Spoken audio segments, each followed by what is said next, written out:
Bismillahirrahmanirrahim. Assalamualaikum warahmatullahi wabarakatuh. Waalaikumsalam warahmatullahi wabarakatuh. Innal hamdalillah nahmaduhu wa nasta'inuhu wa nastaghfiruh wa na'udzu billahi min syururi anfusina wa min sayyiati a'malina may yahdihillahu fala mudilla lahu. Asyhadu an la ilaha illallah wa asyhadu anna Muhammadan abduhu wa rasuluh. Saudara-saudaraku yang berbahagia, yang pertama marilah kita panjatkan dulu puji dan syukur kita kehadirat Allah Subhanahu wa Ta'ala, yang mana pada kesempatan malam hari ini, yang 2 minggu yang lalu kita sudah libur, ternyata pada malam hari ini sebetulnya juga ada tetangga kita yang ada hajatan juga, tapi karena sudah terlanjur diedarkan maka tetap kita lakukan. Dan alhamdulillah ibu-ibu, bapak-bapak juga tidak lupa. Jadi itu adalah kenikmatan yang luar biasa bagi kita, bahwa kita masih diberikan kesempatan untuk mengkaji sesuatu ilmu, yang mana ilmu itu akan berguna bagi kita tidak hanya di dunia ini, tapi juga berguna di akhirat nanti. Nikmat yang kita terima pada malam hari ini, nikmat sehat, karena kita masih diberikan kesehatan pada malam hari ini. Jadi kita masih tetap bisa menghadiri, bisa mengkaji taklim, menghadiri taklim yang mudah-mudahan akan kita ambil manfaatnya pada malam hari ini. Kemudian nikmat yang selanjutnya tentunya nikmat Islam. Nikmat Islam, nikmat iman, yang mana nikmat Islam itu adalah kunci daripada semua kunci. Dari kunci surga itu adalah kita sudah, Islam itu adalah kuncinya surga. Tinggal bagaimana kita, apakah kita bisa membuka surga dengan kunci itu atau tidak. Makanya kita tetap mengkaji, mudah-mudahan dengan kajian yang kita laksanakan pada malam hari ini, juga di kajian-kajian yang lain, bisa memudahkan kita untuk membuka pintu dengan kunci yang sudah diberikan Allah kepada kita semuanya. Mudah-mudahan kita diberikan kesempatan, diberikan umur panjang untuk tetap mengkaji sebuah ilmu, dan mudah-mudahan nanti di akhirat kelak kita dipertemukan kembali di dalam surganya Allah Subhanahu wa Ta'ala. Amin. Pada kesempatan yang berbahagia ini, kita mengambil topik yang masih mencakup, karena kita pada malam hari ini adalah masih dalam bulan Maulud, bulan Rabiul Awal. Makanya pada malam hari ini kita akan mengkaji yang kami ambilkan dari topik Rasulullah suri tauladanku. Jadi kita mengambil tauladan dari Rasulullah, bagaimana berumah tangga, bagaimana beribadah, bagaimana hubungan sesama, bagaimana menasihati anak, bagaimana membantu istri ala Rasulullah. Kita akan kaji di sini bersama Ustadz kita, Ustadz Amrul Saka. Kemudian untuk tidak memperpanjang waktu, kita serahkan sepenuhnya kepada Ustadz Amrul. Bismillahirrahmanirrahim. Assalamualaikum warahmatullahi wabarakatuh. Innal hamdalillahi nahmaduhu wa nasta'inuhu wa nastaghfiruh wa na'udzu billahi min syururi anfusina wa min sayyiati a'malina.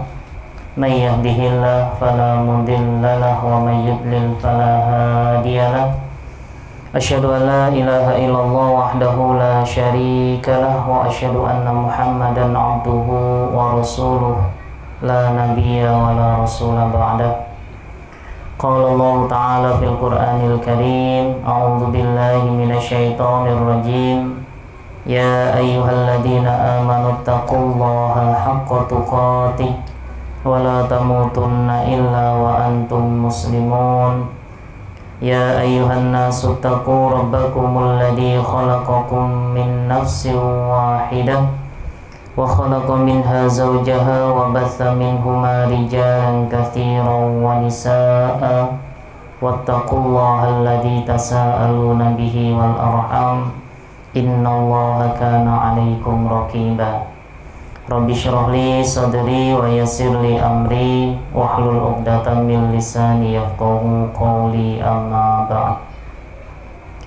Yang kami hormati Bapak, Ibu, saudara-saudaraku, adik-adik, serta seluruh jamaah yang malam hari ini hadir dalam majelis yang insya Allah merupakan taman-taman surga, kata Rasulullah. Marilah senantiasa lisan kita pertama mengucapkan syukur kehadirat Allah Subhanahu wa Ta'ala atas segala kenikmatan yang Allah berikan kepada kita, kenikmatan yang begitu besar, kenikmatan yang tidak akan pernah mampu kita hitung satu persatu, khususnya kenikmatan iman dan kenikmatan Islam.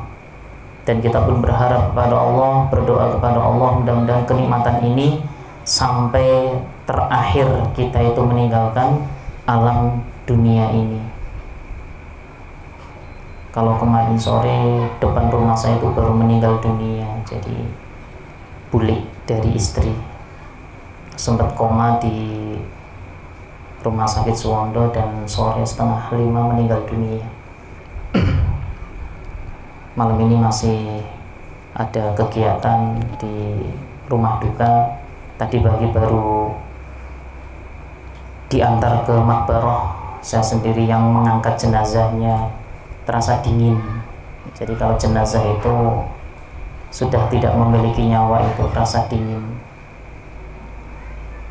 Kalau bahasa kasar kita itu sudah menjadi bangkai, karena jasad itu sudah ditinggalkan oleh ruh.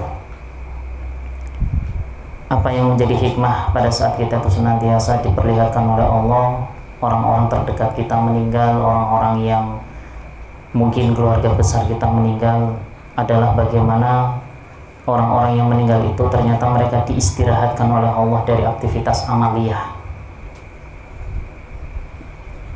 Ada kesyukuran, ada kebaikan yang didapatkan oleh mayat tersebut. Karena apa? Mereka sudah tidak bisa bermaksiat kepada Allah. Matanya sudah tidak bisa bermaksiat, mulutnya sudah tidak bisa menyakiti orang lain, aktivitas tangan kakinya juga tidak bisa bermaksiat kepada Allah karena sudah terhenti. Begitu juga amal solehnya pun berhenti, sudah tidak bisa beraktivitas apapun, walaupun hanya berzikir, hanya mengucapkan la ilaha illallah, mengucapkan subhanallah, Allahu akbar dan lain sebagainya, sudah tidak mampu. Sudah saatnya istirahat bahasanya gitu. Jatah untuk hidupnya sudah selesai, saatnya kembali kepada Allah untuk mempersiapkan pertanggungjawaban. Dan ini menjadi sebuah motivasi bagi kita yang masih hidup, bahwa tinggal menunggu giliran kita. Kapan waktunya kita akan dipanggil oleh Allah, cepat atau lambat, semuanya akan merasakan hal yang sama. Makanya pada saat setiap kali ada sebuah undangan, sebuah aktivitas amal soleh, salah satunya adalah bermajelis ta'lim seperti ini, Masya Allah, inilah yang nanti akan dirindukan oleh orang-orang yang nanti meninggal dunia. Mereka akan membayangkan, kemudian mereka akan mencoba untuk mengulang kehidupan dunianya. Seandainya setiap hari itu ada kajian, maka mereka pasti akan datang. Dan ini penyesalan bagi yang sudah meninggal. Sedangkan kita hari ini masih dikasih kesempatan oleh Allah untuk hidup. Maka pada saat ada kesempatan untuk bisa bermajelis, walaupun mungkin 1 jam, posisi masih capek, kemudian posisi jauh, berat, macet, dan lain sebagainya, tapi pada saat niatan kita itu karena Allah, ingin mencari ridho Allah, ingin mencari pemahaman-pemahaman untuk semakin dekat dengan surganya Allah, insya Allah itu akan menjadi sebuah balasan yang terbaik bagi Allah untuk kita. Maka jangan pernah merasa bahwa kegiatan kita hari ini adalah kegiatan yang sepele. Saya tadi lewat alun-alun, subhanallah, penuh banget. Nggak tahu ada acara apa, kayaknya tadi ketopraan gitu ya. Acara apa, Bu? Hari kesehatan. Oh, hari kesehatan. Ramai dari tadi pagi kayaknya. Mulai ada kegiatan sampai malam hari ini, masya Allah, ramai banget. Seandainya kita suruh memilih, anaknya di sana ramai-ramai dengerin pentas, kemudian ada jajanan makanan, ketemu dengan keluarga, ngumpul-ngumpul, rasanya indah. Tapi kenapa hari ini Allah memberikan takdir kepada kita itu malah hadir di tempat seperti ini, masya Allah. Maka sesuai dengan hadis Rasulullah, mayyuridillahu khairan yufaqihu fiddin.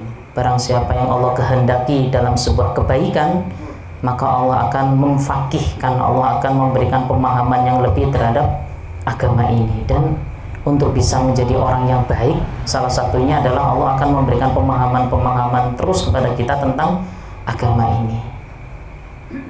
Maka bersyukur kita ditakdirkan malam hari ini bisa hadir dalam majelis yang mungkin menurut orang lain itu majelis yang kok kesel, kok malah ngomongin ceramah, nyampe capek, itu kan ngantuk. Apalagi jajannya juga ala kadarnya misalkan seperti itu, rasanya males ya.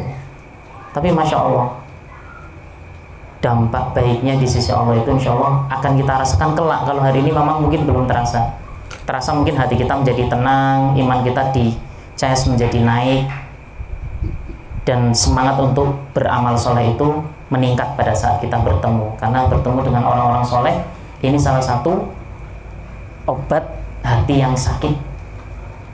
Jadi kalau dulu pernah saya sampaikan, salah satu dari obat untuk sakit hati kita, hati yang sakit, hati yang malas untuk beraktivitas ibadah, beramal soleh kepada Allah, salah satunya bermajelis ta'lim, baca Quran, ketemu dengan orang-orang yang soleh, bukan yang salah. Kalau ketemu dengan orang yang salah malah tambah salah nanti.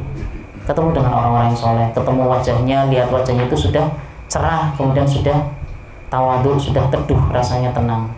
Apalagi buka Quran, walaupun nggak tahu artinya, baca Quran saja, hati akan menjadi tenang. Ala bi dzikrillahi tatmainnul qulub. Hanya dengan mengingat kepada Allah, mengingat zikir, kata para ulama, yang terbaik itu adalah baca Quran. Maka tatmainnul qulub, Allah akan memberikan ketenangan dalam hatinya, masya Allah.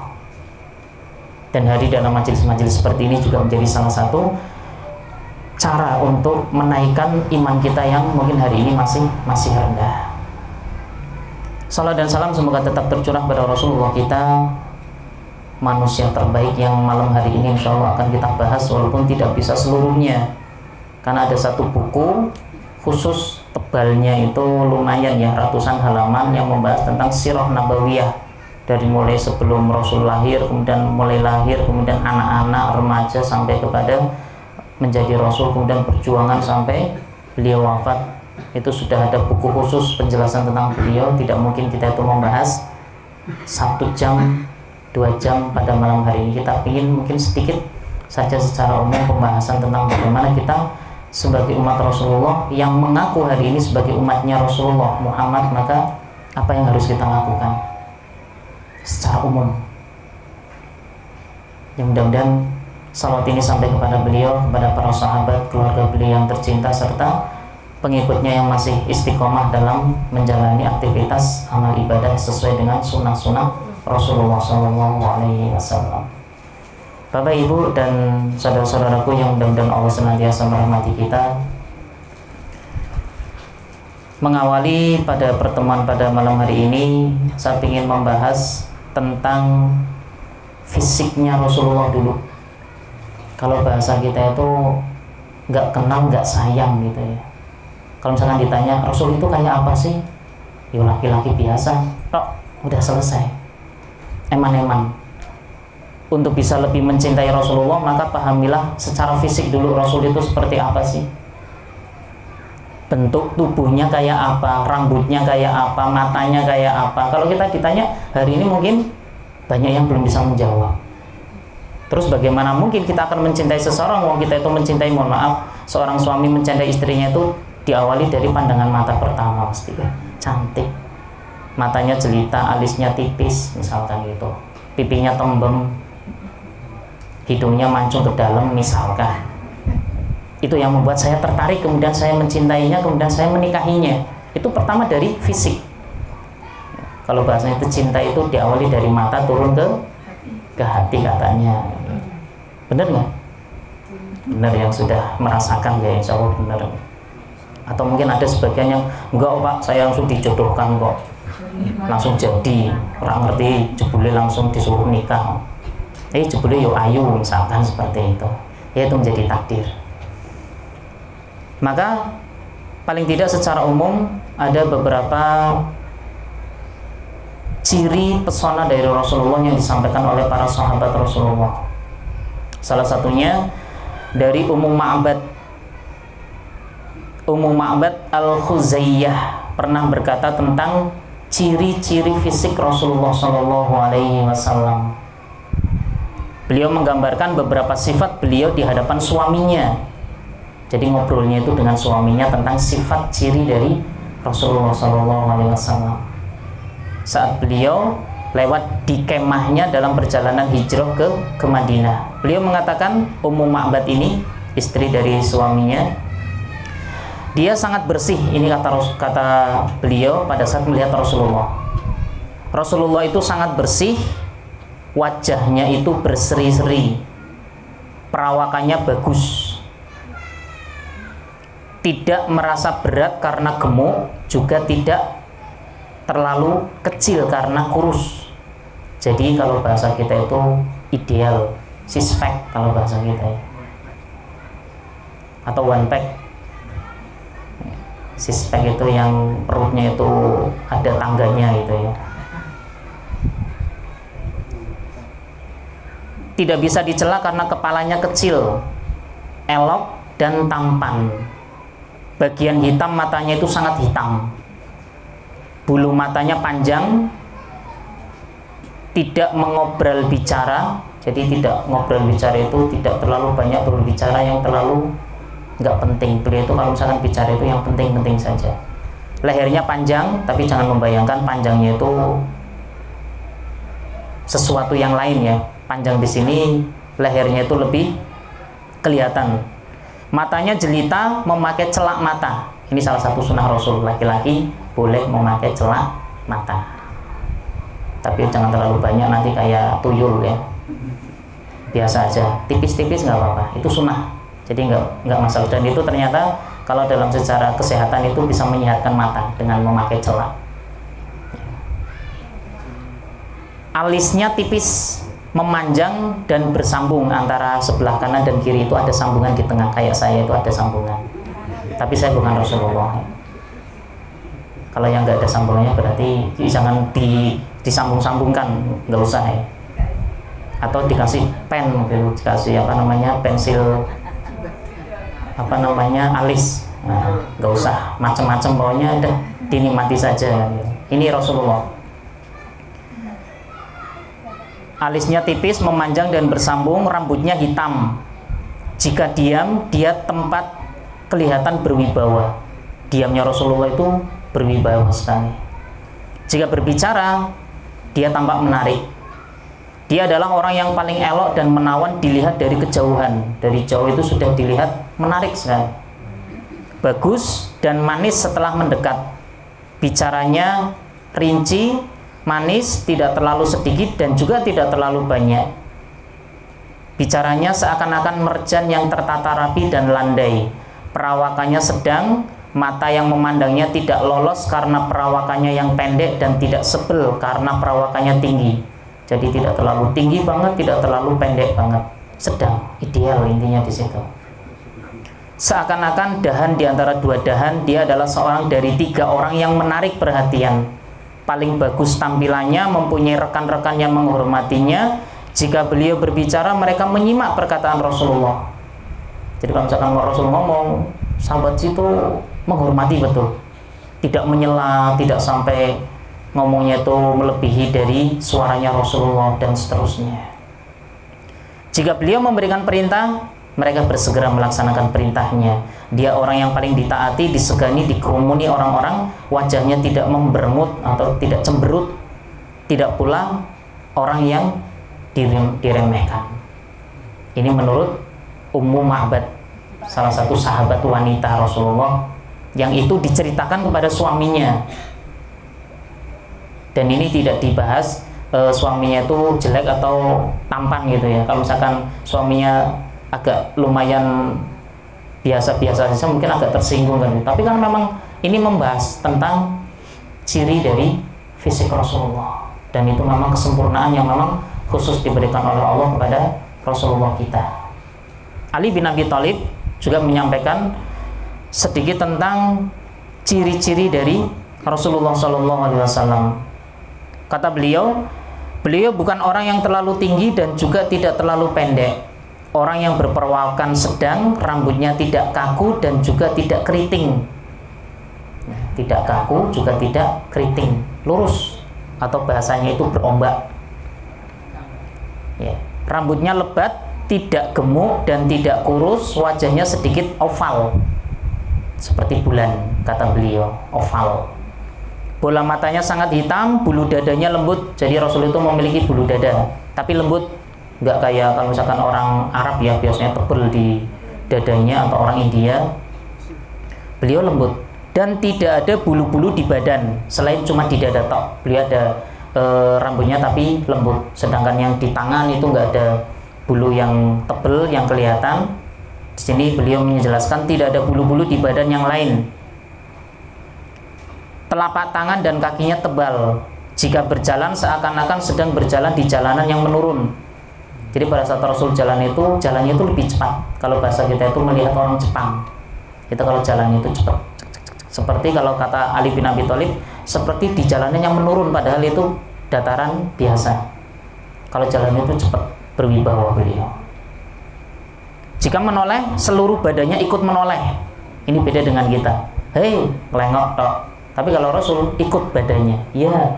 Jadi posisi badannya itu ikut nengok. Ini kata Ali bin Abi Thalib.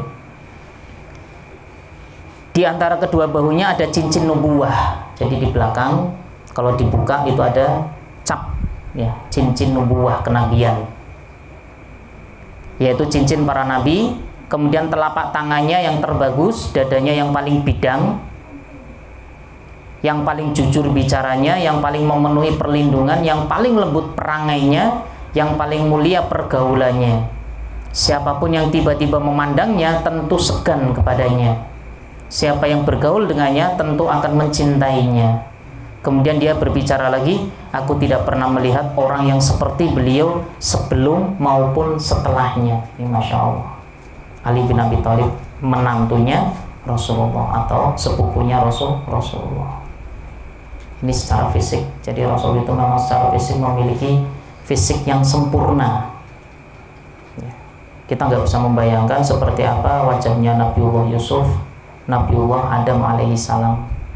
Nabiullah Muhammad saja itu dibahasakan, dan ini sebenarnya bisa digambar oleh orang yang ahli menggambar. Mudah sekali dengan ciri-ciri yang detail sekali itu bisa digambar. Akan tetapi ada keharaman dalam kita untuk menggambar manusia, apalagi menggambar Rasulullah, itu sudah masuk dalam posisi dosa. Ada hukuman tersendiri bagi yang menggambar Rasulullah. Walaupun itu karikatur, dulu sempat rame ya, karikatur Nabi Muhammad, kemudian diprotes, kemudian di demo sampai akhirnya minta maaf dan tidak jadi.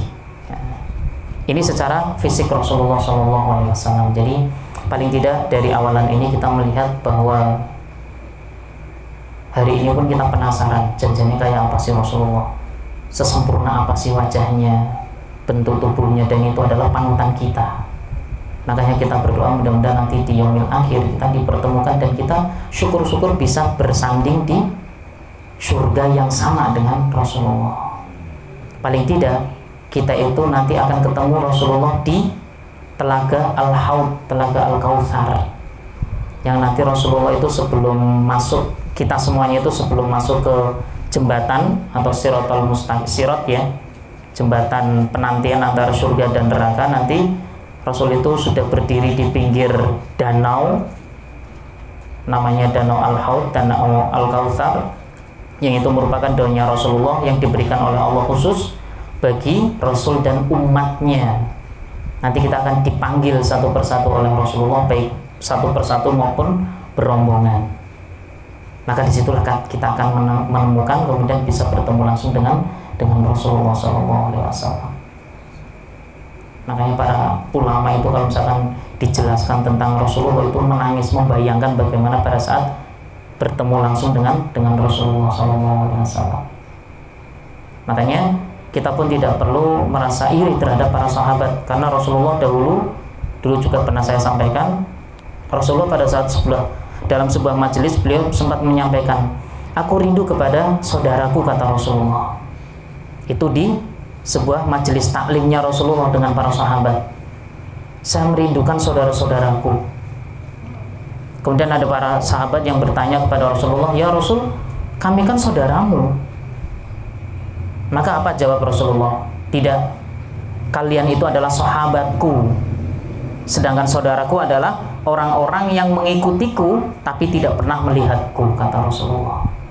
Dan itu siapa? Dan itu mudah-mudahan diri kita. Kita nggak pernah ketemu dengan Rasulullah, nggak pernah mendengar suaranya, nggak pernah melihat secara fisik, akan tetapi kita mencoba untuk mengikuti sunnah-sunnah Rasulullah.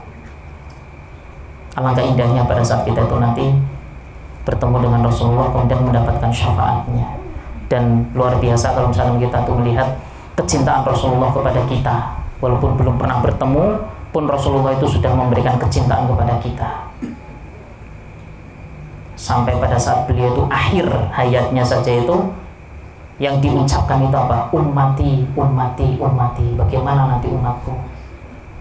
Keadaan umatku seperti apa? Saking cintanya Rasulullah kepada kita. Maka pertanyaan kita adalah, secinta-cintanya Rasulullah terhadap kita, kemudian bagaimana hari ini kita tuh mencintai Rasul atau tidak? Kalau kita hari ini mengatakan saya cinta kepada Rasulullah, buktinya apa? Karena cinta kepada Rasul itu cinta yang nomor 2 setelah cinta kepada Allah. Hari ini kita lebih cinta kepada siapa? Istri kita, suami kita, anak kita, harta kita, atau jabatan, pekerjaan kita. Kalau kita tanya kepada diri kita sendiri, ternyata Allah dan Rasul itu ternyata juga sudah berada di bawah cinta kita kepada selain Allah dan Rasulullah. Bisa jadi hari ini kita terlalu cinta dengan keluarga kita. Bisa jadi kita terlalu cinta dengan anak-anak kita, pekerjaan kita, dan Rasulullah nomor sekian. Maka inilah di momen yang berbahagia di bulan Maulid, ya, di bulan kelahiran Rasulullah, tanggal 12 Rabiul Awal, walaupun ini juga menjadi perdebatan para ulama. Ada yang mengatakan 12 Rabiul Awal, ada yang mengatakan 10 Rabiul Awal. Bagi kita nggak terlalu penting tanggalnya. Yang pasti momen di mana Rasulullah lahir saja itu ternyata Masya Allah luar biasa. Kelahiran manusia yang nanti akan menjadi penghulu para nabi, penutup para nabi dan Rasul. Makanya saya membawa satu buku kecil sebenarnya. Ini ada judul dengan yang sangat mengiris hati saya pada saat melihat judul ini, mereka yang terusir dari telaga Rasulullah. Dan kita tidak berharap kita itu menjadi orang-orang yang terusir dari telaganya Rasulullah. Karena apa yang terusir dari telaganya Rasulullah, di sini banyak sekali hadis yang menjelaskan apa? Mereka yang senantiasa menjalankan seperti orang yang benar-benar mencintai Rasulullah. Akan tetapi pada saatnya disuruh untuk mendekat kepada haud atau mendekat kepada telaganya Rasulullah, ternyata ada tim, kalau bahasa itu malaikat, yang menyambar mereka untuk tidak menuju kepada Rasulullah. Jadi ditolak, ditarik, diseret, kemudian tidak mendekat kepada Rasulullah. Sampai Rasul bertanya, loh, saya kan kenal dengan dia, kata Rasulullah. Maka Allah berfirman, engkau tidak tahu wahai Rasulullah apa yang mereka lakukan sepeninggalmu. Jadi setelah Rasulullah meninggal, ternyata mereka banyak melakukan aktivitas yang membuat sunnah-sunnah Rasulullah itu rusak. Bahkan mereka ada yang sebagian murtad, ada yang sebagian mereka melakukan aktivitas yang menjadikan dirinya itu jauh dengan sunnah-sunnah syariat Allah. Sehingga apa? Rasul tidak tahu kalau misalkan mereka itu setelah Rasul meninggal, itu mereka sudah berubah. Rasul mengenalnya pada saat masih hidup, sehingga, loh, kenapa kok ditolak dari telagaku, kan gitu, kata Rasulullah. Ternyata salah satunya itu. Makanya kita berharap apa yang kita lakukan hari ini benar-benar sesuai dengan apa yang dituntunkan oleh Rasulullah. Jangan sampai kita melakukan banyak aktivitas, banyak amal yang menurut kita itu adalah amal ibadah, tapi ternyata nanti akan ditolak oleh Allah dan Rasulullah. Kan eman-eman sudah terlalu capek kita tuh melakukan amal aktivitas ibadah menurut kita, tapi ternyata nggak ada tuntunannya dari Allah dan Rasulullah dan para salafus soleh, para ulama-ulama kabir besar kita. Maka disitulah kemudian kita akan menjadi orang yang paling menyesal. Maka disitulah kemudian salah satu cara ya untuk bisa memahami bagaimana Rasulullah itu sebagai teladan kita adalah bagaimana kita mencoba untuk bisa memahami minimal bersama dengan Rasulullah 24 jam. Sunnah-sunnah Rasulullah selama 24 jam itu apa saja sih? Sehingga kita tuh benar-benar paham betul kemudian diri kita tuh tidak hanya sebatas pengakuan sebagai umat Rasulullah, tapi ternyata sunnah-sunnah Rasulullah itu malah hari ini banyak kita tinggalkan. Salah satu hadis dari Rasulullah SAW, sesungguhnya di zaman setelah kalian, ini Rasulullah pada saat menyampaikan kepada para sahabat, sesungguhnya di zaman setelah kalian, berarti zaman setelah para sahabat, para tabi'in, para tabi'ut tabi'in, dan sampai hari ini, ada hari-hari kesabaran, kata Rasulullah. Kesabaran di hari itu seperti menggenggam bara api. Maka siapa yang beramal dengan sunnah Nabi pada saat itu akan mendapatkan pahala 50, kata Rasulullah. Kemudian seorang sahabat bertanya, 50 dari mereka ya Rasulullah? Enggak, kata Rasulullah. Pahalanya adalah 50 dari kalian para sahabat. Besar sekali. Dan hari-hari itu adalah hari-hari ini. Makanya hari ini merupakan hari kesabaran bagi kita. Pada saat kita tuh hari ini masih mengikuti sunnah-sunnah Rasulullah, maka pahalanya kata Rasulullah akan dapat 50 pahala para sahabat. Dan itu besar sekali. Apapun sunnah yang dilakukan oleh Rasulullah dan hari ini kita lakukan, besar sekali. Ada seseorang itu pernah bersin ya, di sebelahnya Abdullah bin Umar atau Ibnu Umar. Jadi Abdullah bin Umar ini merupakan anak dari Umar bin Khattab. Dari kecil itu sudah dididik oleh Rasulullah. Pada suatu saat beliau bersama dengan salah seseorang yang seseorang itu bersin. Kemudian pada saat bersin, kemudian orang yang berada di sampingnya Abdullah bin Umar ini membaca, kalau bahasa kita hasin, kemudian membaca alhamdulillah wassalatu wassalamu ala rasulillah. Kelihatan bagus. Pada saat bersin kemudian mengucapkan alhamdulillah, kemudian ditambah wassalatu wassalamu ala rasulillah. Maka Abdullah bin Umar langsung menyampaikan, wahai sahabatku, yang Rasulullah ajarkan kepada kita pada saat bersin adalah hamdalah. Cukup alhamdulillah. Dan Abdullah bin Umar bukan berarti tidak suka dengan tambahan sholawat. Beliau hanya menjaga posisi sunnah yang disunahkan oleh Rasulullah pada saat bersin. Simple ternyata.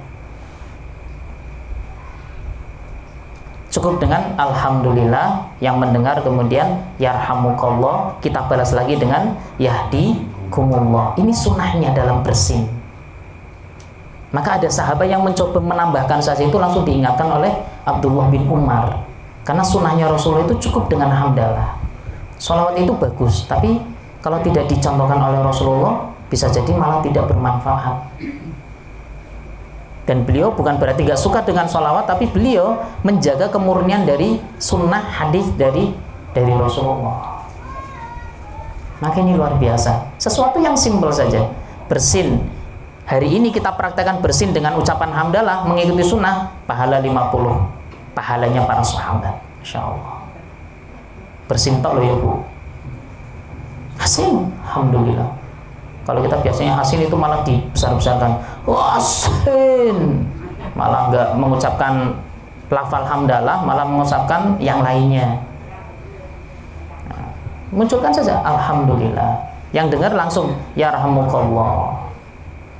Tapi kalau dalam sholat jangan ya. dalam salat, Hasin, alhamdulillah, sebelahnya yarhamukallah, yahdikumullah. Tidak boleh dalam salat batal ya. Ya, selain salat bacaan-bacaan yang memang sudah disyariatkan dalam salat. Sampai seperti itu. Para sahabat itu menjaga sunnah Rasulullah. Makanya kalau misalkan kita membahas tentang bagaimana sunnah Rasulullah dalam 24 jam dalam sehari itu, kalau ada buku 1000 sunnah dalam sehari. Kalau hari ini dibahas 1000 mungkin sampai besok ya. Ada 1000 sunnah dalam keseharian Rasulullah. Banyak sekali. Dari mulai bangun tidur, sebelum tidur, kemudian mau makan, mau masuk kamar mandi dan seterusnya. Kita pakai yang sunnah-sunnah yang bisa kita lakukan saja. Walaupun hari ini kita belum bisa 100% betul. Jujur saya juga sama. Teman-teman juga sama. Masih mencoba untuk sedikit demi sedikit mengikuti sunnah-sunnah Rasulullah yang hari ini sudah mulai banyak ditinggalkan. Dan ini merupakan kata Rasulullah, zaman dimana ini merupakan zaman yang penuh dengan kesabaran. Orang yang menghidupkan sunnah kembali hari ini itu sudah jarang. Makanya kita sebagai umat yang mengaku sebagai umatnya Rasulullah, mau tidak mau harus menghidupkan sunnah Rasulullah. Jangan malah menghidupkan sunnah-sunnah yang lain selain dari Rasulullah. Kenapa? Pada saat kita mengikuti sunnah Rasulullah saja itu belum mampu untuk semuanya.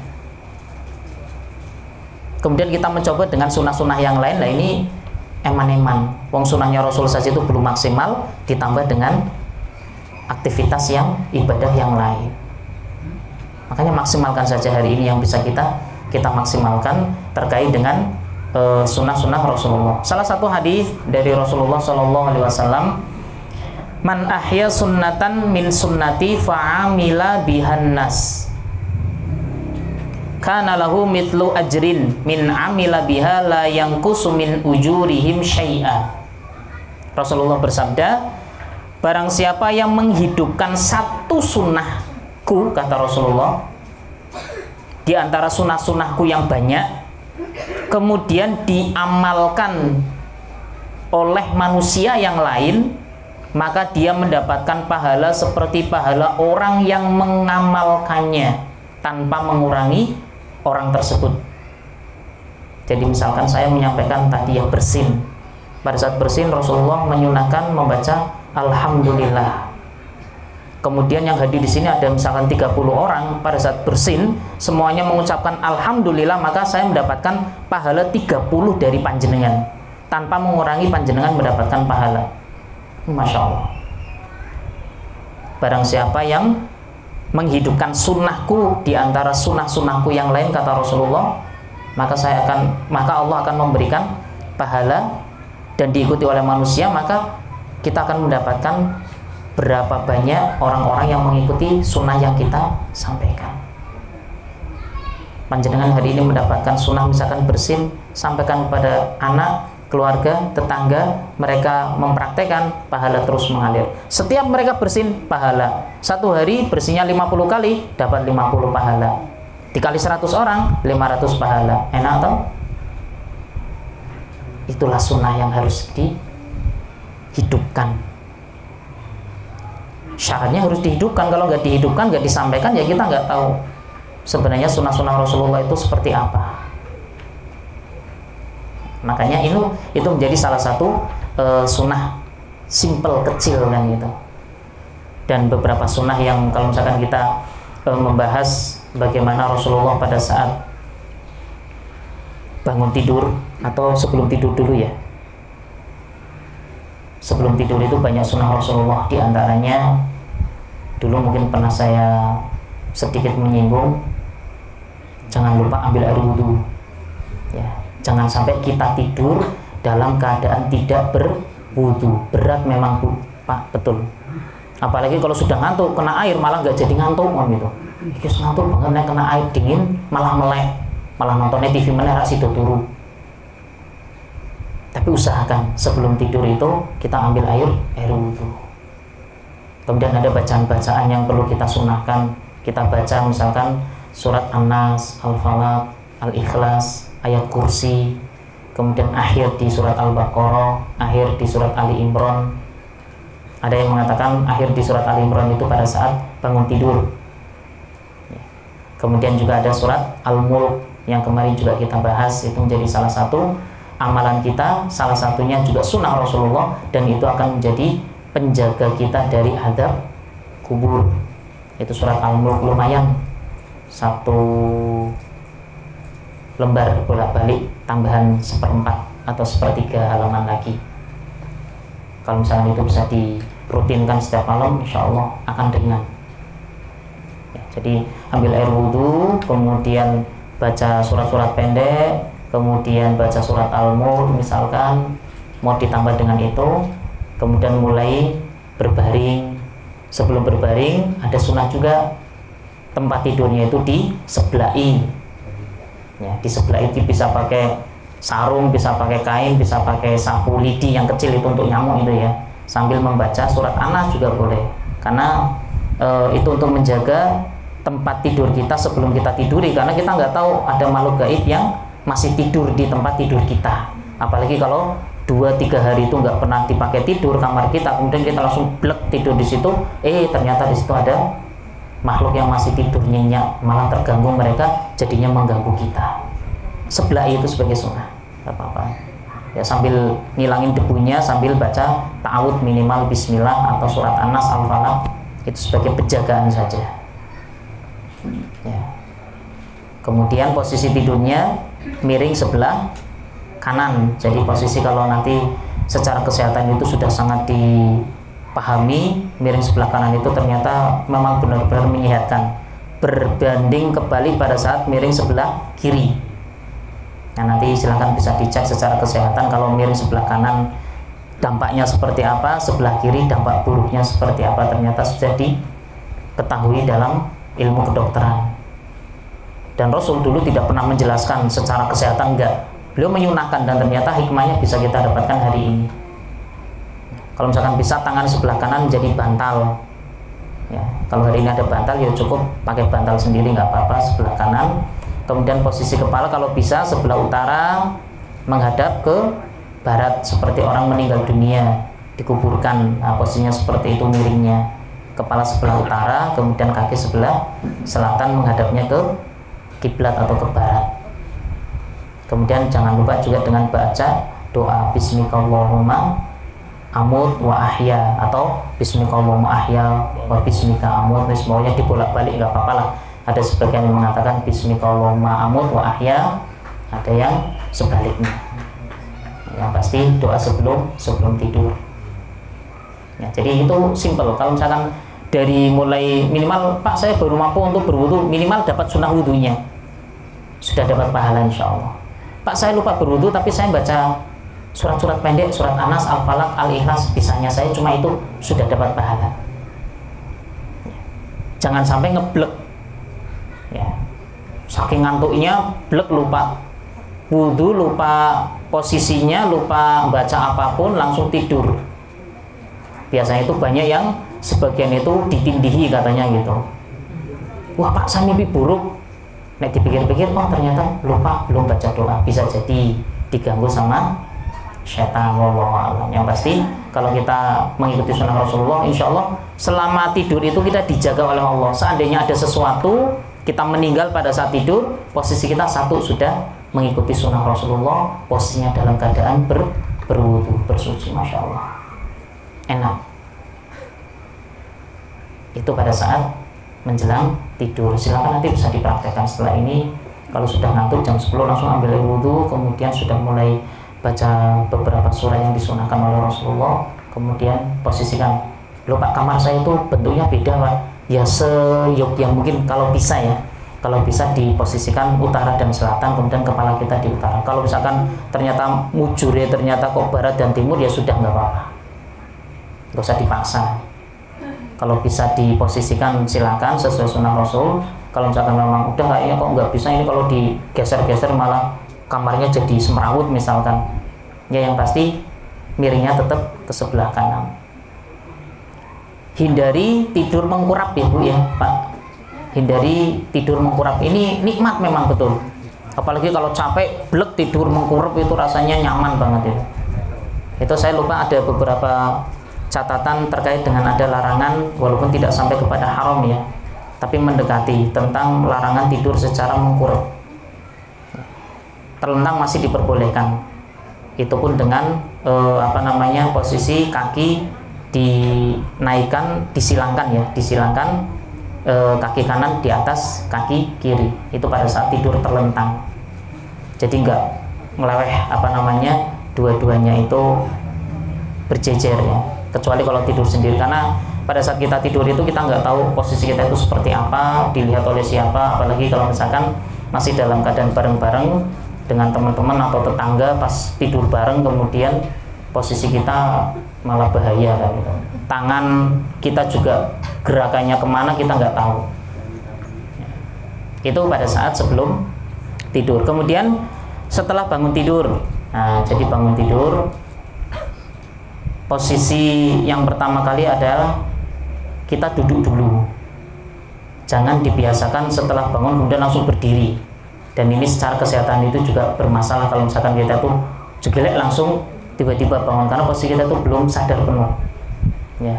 Kalau bahasa kita tuh nanti bisa darahnya naik kan gitu, jadi stroke atau penyakit yang lain. Duduk dulu sambil baca doa, alhamdulillahilladzi at'amana wa saqana, alhamdulillahilladzi ahyana ba'dama amatana wa ilaihin nusyur. Kemudian kalau misalkan sudah baca doa itu, silakan kalau misalkan mampu baca surat Ali Imran ayat 190 sampai selesai, sampai 200. Inna fi khalqis samawati wal ardi wa ikhtilafil laili wan nahari la ayatin liulil albab sampai ya ayyuhalladzina amanu sabiru wa sabiru wa rabitu wattaqullaha la'allakum tuflihun. Itu kalau bisa, kalau enggak ya minimal doa dulu, kemudian baru setelah itu beranjak menuju ke kamar mandi ya, ke kamar mandi. Yang pertama kali dilakukan adalah mencuci tangan. Jadi tangan itu jangan langsung dicelupkan ke bak mandi, karena kita nggak tahu, sekali lagi tangan kita selama tidur itu ngapain kita nggak tahu. Kadang garuk-garuk di tempat-tempat tertentu, kadang masuk hidung, kadang nggak tahu, karena posisi tidur kita nggak sadar. Maka disunahkan pada saat bangun tidur masuk ke kamar mandi, maka silakan dicuci dulu tangannya pakai sabun, itu lebih baik. Kalau secara kesehatan, kalau misalkan sebelum ke kamar mandi, kalau secara kesehatan itu ada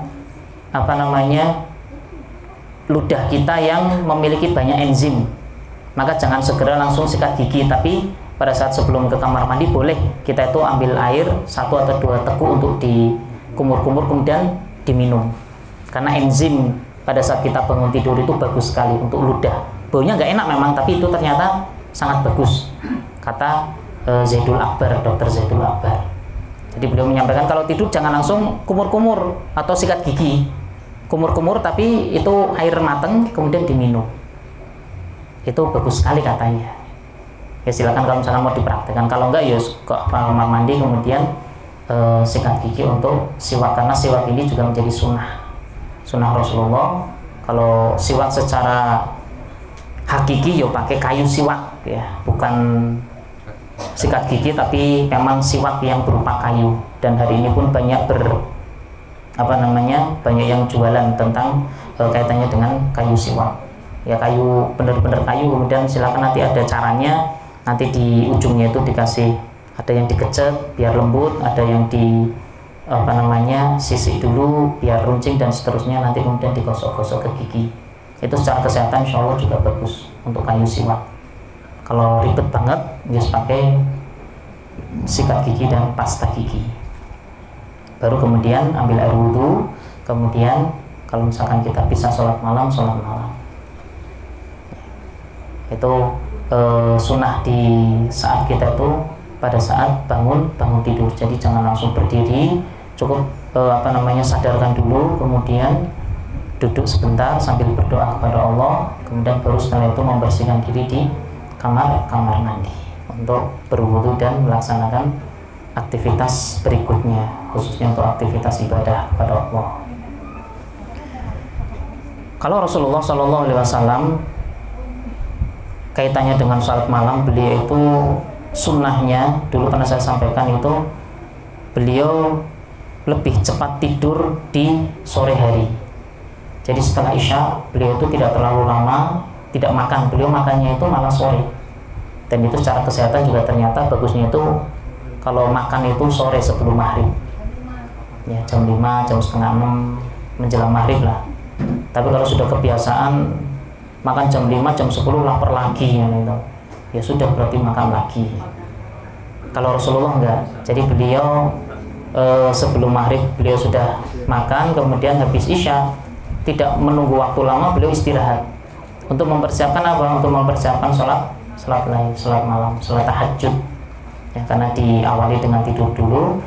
Sebagian ada yang menjelaskan Rasulullah itu jam 11 itu sudah bangun untuk melaksanakan sholat tahajud sampai menjelang subuh. Bayangkan jam 11 sampai sekitar jam 4, 12, 1, 2, 3, 4, 5 jam Rasulullah sholat tahajud. Dan itu hampir setiap hari Rasulullah, rutinitas beliau, kecuali dalam keadaan yang menjadikan beliau tidak meninggalkan, tidak melaksanakan sholat tahajud. Itu Rasulullah. Jadi sholat tahajud sampai menjelang sholat subuh. Kemudian sebelum sholat subuh itu beliau, kalau kemarin ada yang kita bahas di sunnah 2 rakaat sebelum subuh ya, kemarin dijelaskan beliau tidur itu setelah sholat rakaatul fajri, tidur sejenak. Jadi setelah sholat sunnah 2 rakaat sebelum subuh beliau tidur sejenak, kemudian dibangunkan oleh para sahabat pada saat qomat, kemudian beliau langsung mengimami. Jadi tidurnya itu dalam keadaan sadar, tapi istirahat sejenak kata beliau. Kalau bahasa beliau menyampaikan di tidurnya sebentar di waktu 2 rakaat setelah sholat subuh, 2 rakaat sunnah sebelum subuh. Nah, baru kemudian beliau melaksanakan sholat subuh. Dan setelah sholat subuh, beliau juga membiasakan dengan para sahabat ini untuk berdiam diri di tempat sholat, di masjid tempat beliau sholat. Beliau berdiam diri, berzikir, kemudian terkadang juga tilawah sampai menuju ke syuruk atau matahari terbit. Kemudian beliau melaksanakan sholat 2 rakaat. Makanya ada 5 sholat sunnah yang sangat diutamakan yang menjadi sunnah Rasulullah. Salah satunya adalah sholat tahajud, sholat malam, kemudian ada sholat rawatib yang kemarin kita bahas 12 rakaat dapat istana di surga atau satu rumah di surga. Kemudian ada sholat duha, kemudian ada sholat isyraq. Nah, ini sholat isyraq ini sholat yang dilakukan pada saat pagi setelah terbit matahari. Tapi syaratnya harus berada di masjid. Nggak bisa kita itu dari masjid kemudian pulang ke rumah aktivitas kemudian matahari muncul saya tak sholat isyraq, enggak. Karena sholat isyraq itu adalah sholat yang dilakukan bagi orang yang dari subuh sampai matahari keluar itu berada di dalam masjid. Intinya itu di lingkungan. Ada yang mengatakan berada di tempatnya, ada yang mengatakan boleh geser untuk memindahkan posisi saja, kemudian atau ke belakang tapi kembali lagi ke tempatnya, yang pasti sampai matahari terbit. Itu nanti ada sholat syuruk. Ya, jadi ada sholat duha, kemudian sholat tahajud, kemudian ada sholat rawatib, kemudian ada sholat isya. Minimal 4 sholat sunnah yang sangat dianjurkan oleh Rasulullah SAW bagi kita. Ya. Ini terkait dengan aktivitas secara umum ya bagi Rasulullah, kaitannya dengan sunnah-sunnah yang harian kita bisa melakukan, termasuk pada saat beliau itu mau masuk ke kamar mandi atau kamar kecil. Ya, kamar kecil beliau sekali lagi ini juga kalau nggak dipraktekkan, nggak dibiasakan berat. Jadi masuk ke kamar mandi, coba ibu-ibu atau bapak-bapak itu diperisani sendiri-sendiri pakai kakinya, kaki kanan atau kiri biasanya, atau sembarang. Ya. Jadi kalau misalkan sudah membiasakan sunnah, maka dia pasti akan memilih kiri pada saat masuk. Ya. Jadi pada saat masuk ke kamar mandi, kamar kecil, disunahkan memakai kaki kiri sambil membaca Allahumma inni a'udzubika minal khubuthi wal khaba'ith. Ya Allah, saya berlindung dari setan laki-laki dan setan perempuan, sehingga pada saat kita masuk ke kamar mandi, kita mandi, itu setan itu nggak ganggu kita, nggak ngintip kita. Tapi kalau kita lupa doa, ya sudah, kita mandinya ya mandi dengan setan, sabunnya barengan dengan setan. Makanya terkadang itu banyak orang-orang yang berada di kamar mandi lama sekali sambil nyanyi-nyanyi, yaitu masih barengan dengan setan. Bagi orang yang beriman, orang yang memiliki paham betul tentang sunnah Rasulullah, masuk ke kamar mandi gak bakalan nyanyi. Ya, apalagi sampai 1 jam, 2 jam itu ngopo nang jero kan gitu. Lamanya luar biasa. Padahal kalau mandi itu paling nggak ada 2 menit itu selesai, biur, sabunan bersih, kebiur lagi, selesai. Tapi kenapa kok sampai setengah jam, 1 jam dan seterusnya? Pak, itu kan perempuan, Pak. Lah apa bedanya perempuan dengan laki-laki? Bahkan ada laki-laki yang lebih gendut daripada perempuan kan gitu. Ya itu memang nggak tahu apakah kebiasaan atau tidak, yang pasti standarisasinya apa? Hemat air ini juga menjadi sunnah. Ya. Jadi pada saat mandi juga jangan terlalu banyak untuk menghabiskan air. Ya walaupun mungkin bisa bayar, sudah ditanggung sama PAM misalkan gitu, tapi tetap irit hemat itu menjadi salah satu sunnah. Ya, jadi masuk dengan kaki kiri, keluar dengan kaki kanan. Ini kalau nggak dibiasakan mesti keliru terus. Sampai ada para sahabat kaitannya dengan masuk ke masjid ya. Beda dengan masuk masjid. Kalau masuk masjid itu menggunakan kaki kanan, kemudian keluar dengan kaki kiri. Suatu saat saya lupa nama sahabat atau ulama ini yang masuk ke masjid itu pakai kaki kiri sampai di dalam, kemudian baru dia ingat, akhirnya dia keluar lagi, ngulangi lagi dengan menggunakan kaki kanan, saking pengen mengikuti Rasulullah. Simple memang, tapi itu sunnah.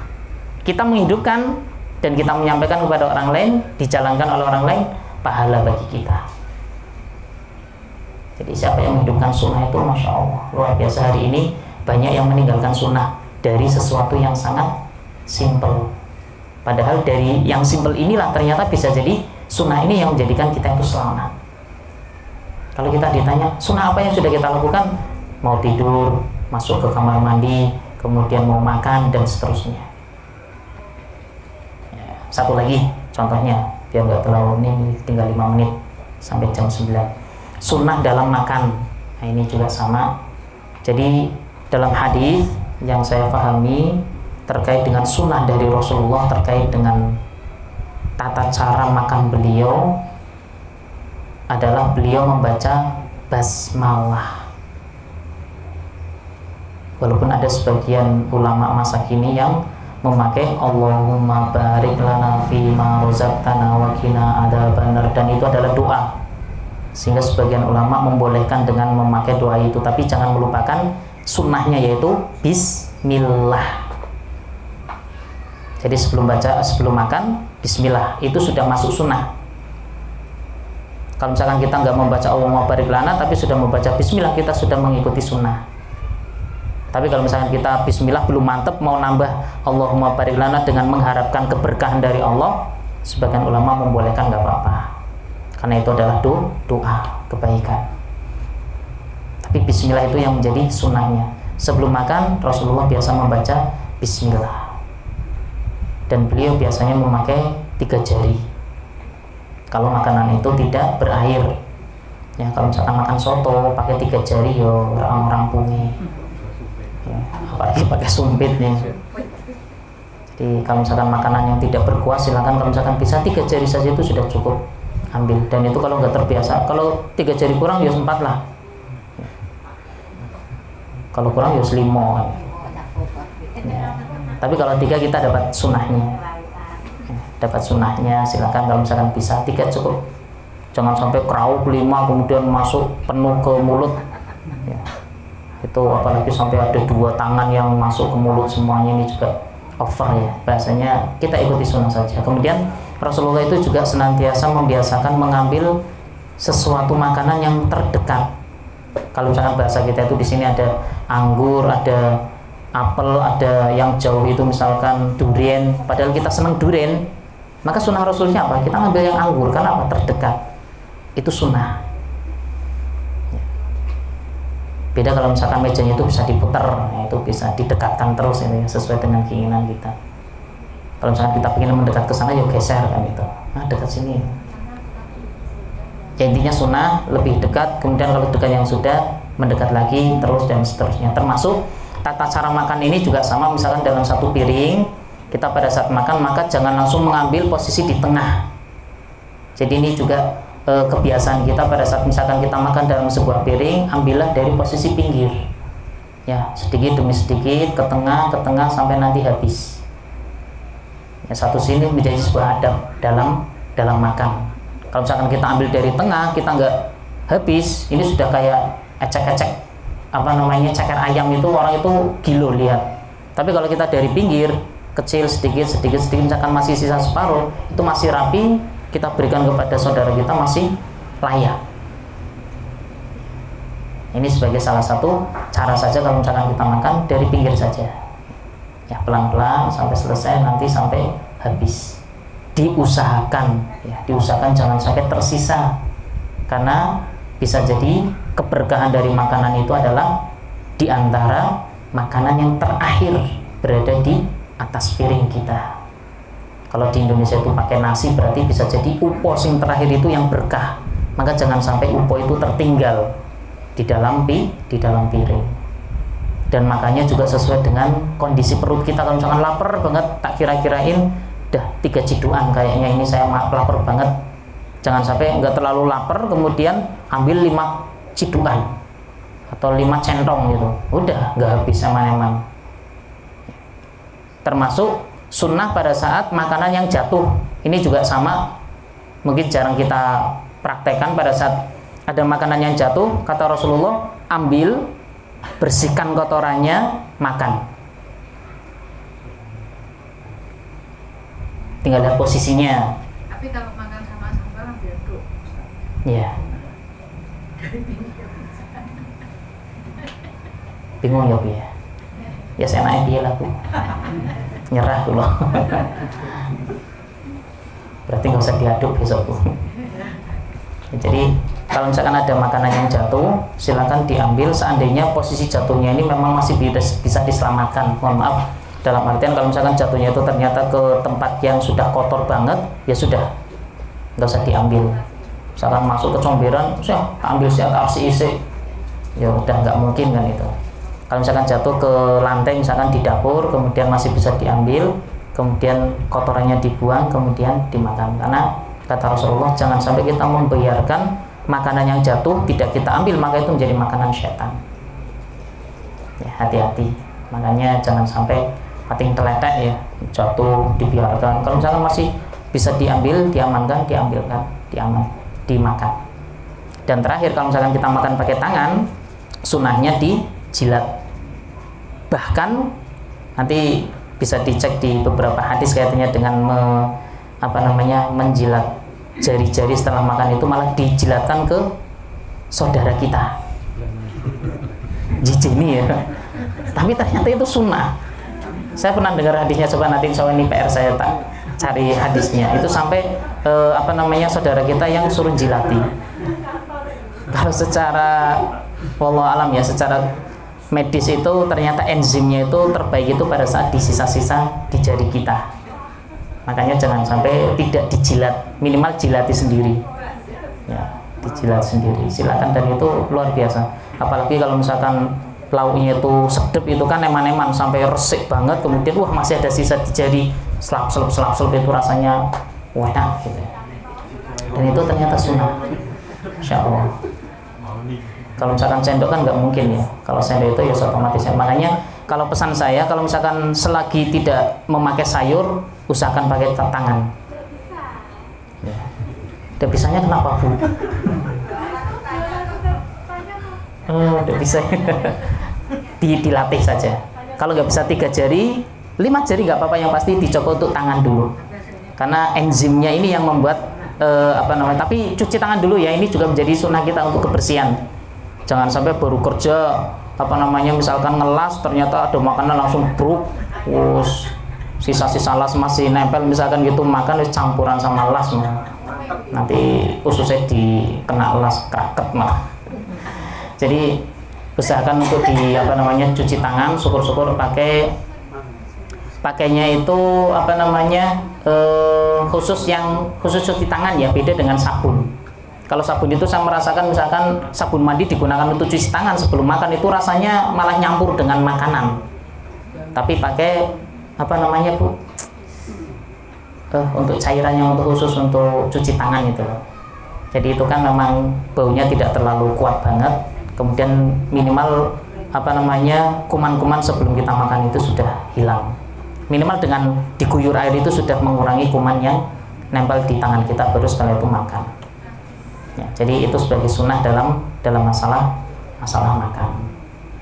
Dan banyak sekali sunnah-sunnah yang lainnya yang nanti seandainya memang perlu ditanyakan dan saya masih mampu untuk menjawab, insya Allah nanti bisa saya jawab mudah-mudahan. Secara umum bahwa banyak sekali sunnah Rasulullah yang hari ini kita tinggalkan dan kita meremehkan, padahal itu adalah sunnah Rasulullah yang pahalanya besar sekali untuk saat ini. Maka jangan sampai ditinggalkan walaupun itu sangat kecil, sangat remeh. Masuk ke kamar mandi, kemudian tidur, kemudian masuk ke masjid, kemudian masuk ke rumah, ini juga sama. Masuk ke rumah itu jangan sampai walaupun tidak ada orang tetap kita salam ya, kita tetap mengucapkan salam untuk pada saat kita itu masuk ke rumah kita ya. Ada lagi nanti kalau misalkan sunnah dalam bertamu itu juga ada tata caranya, kemudian sunnah dalam berbicara, kemudian sunnah dalam aktivitas yang lainnya, itu banyak sekali sebenarnya. Mudah-mudahan bisa sambil baca sendiri-sendiri panjenengan, insyaallah hari ini banyak media yang bisa digunakan untuk kita belajar. Misalkan sunnah Rasulullah 24 jam pakai HP Android itu udah keluar semua. Oh, sunnahnya ternyata seperti ini. Silakan bisa diambil dari ribuan sunnah Rasulullah, kita minimal mengambil yang kita mampu pelan-pelan. Syukur-syukur bisa semuanya. Saya kira itu sudah jam 9 dari yang perlu saya sampaikan. Paling tidak ada gambaran satu tadi dari sifat Rasulullah, fisik beliau yang luar biasa, yang sangat sempurna, kecintaan beliau kepada kita. Tinggal hari ini kita benar-benar cinta kepada Rasul enggak? Kalau misalkan cinta kepada Rasul, buktikan bahwa kita mengikuti apa yang disunahkan oleh Rasulullah. Itu sebagai tanda cinta, salah satu dari tanda cinta kita kepada Rasul. Seorang suami cinta kepada istri, maka apa yang disukai istri biasanya itu tetap disukai oleh suami. Yang dulunya nggak suka asin karena istri seneng asin, akhirnya suami jadi ketagihan asin kan gitu. Walaupun awalnya itu nggak suka banget, tapi karena cinta kepada istri, dia menghindari asin tapi harus suka dengan asin karena istrinya suka dengan asin. Akhirnya apa? Menikmati, mengikuti apa yang diinginkan oleh orang yang dicintai. Ini sama seperti kita mencintai Rasulullah. Walaupun hari ini kita sangat jauh dari sunnah, tapi mencoba untuk kembali mengikuti sunnah-sunnah walaupun itu masih kecil, tetap berjuang untuk pelan-pelan mengikuti sunnah-sunnah Rasulullah. Saya kira itu dulu dari saya, kurang lebihnya mohon maaf. Nanti seandainya masih ada yang perlu disampaikan dan saya masih bisa menjawab, insya Allah saya jawab. Kalau enggak, alhamdulillah bisa kita tutup untuk malam hari.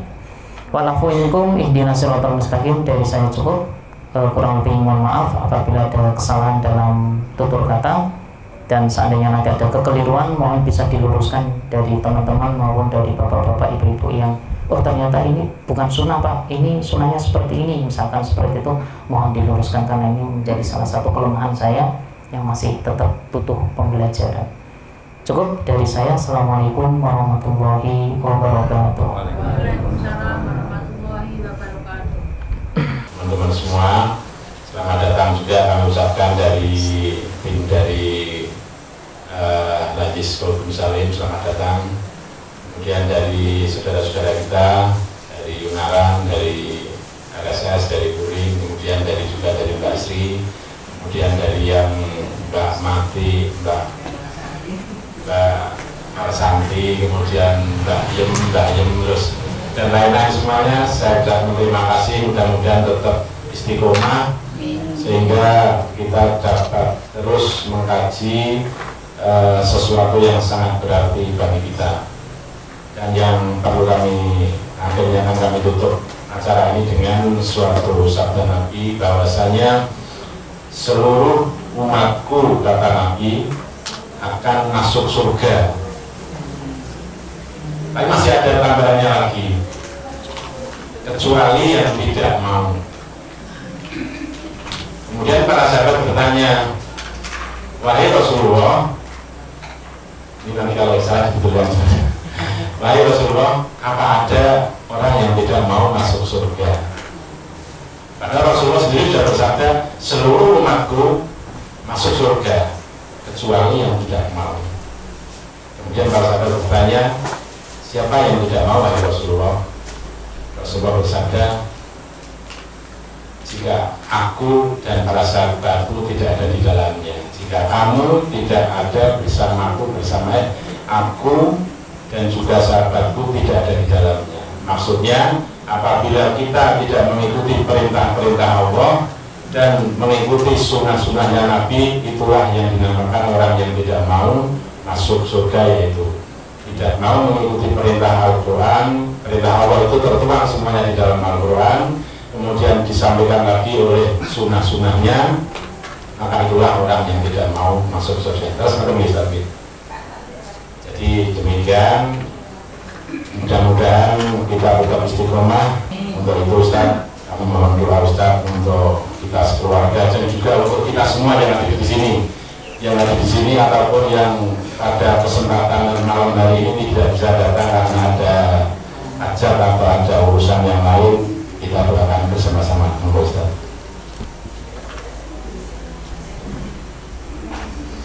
Bismillahirrahmanirrahim. A'udzubillahi minasyaitonir rajim. Bismillahirrahmanirrahim. Alhamdulillahirabbil alamin. Hamdan na'imin, hamdan syakirin, hamdan yu'afi ni'amahu wa yukafi masidah ya Rabbana lakal hamd. Kama yanbaghi li jalali wajhika al-karim wa 'azimi sultanik. Allahumma salli wa sallim wa barik ala Muhammadin wa ala ali Muhammad. La ilaha illa anta subhanaka inni kuntu minadh dhalimin. Rabbana zalamna anfusana wa in lam taghfir lana wa tarhamna lanakunanna minal khasirin. Allahumma inna nas'aluka al-jannah wa na'udzu bika min sakhatika wan nar. Allahumma inna nas'aluka al-husnul khatimah. Allahumma inna nas'aluka al-husnul khatimah. Allahumma inna nas'aluka al-husnul khatimah.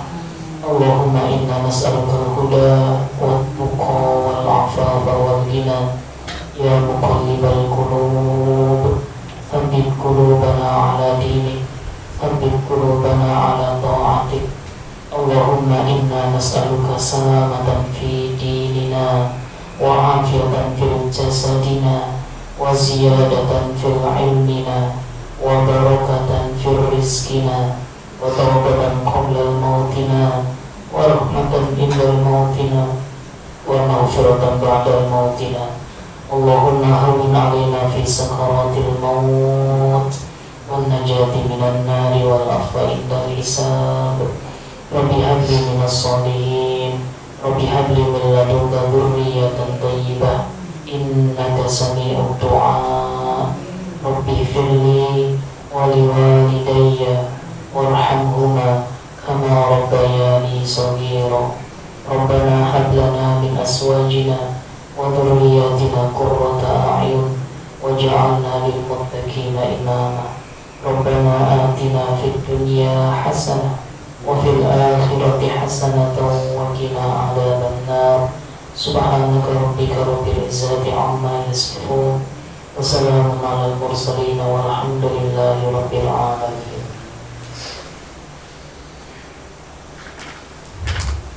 Demikian tadi seluruh rangkaian kajian pada malam hari ini.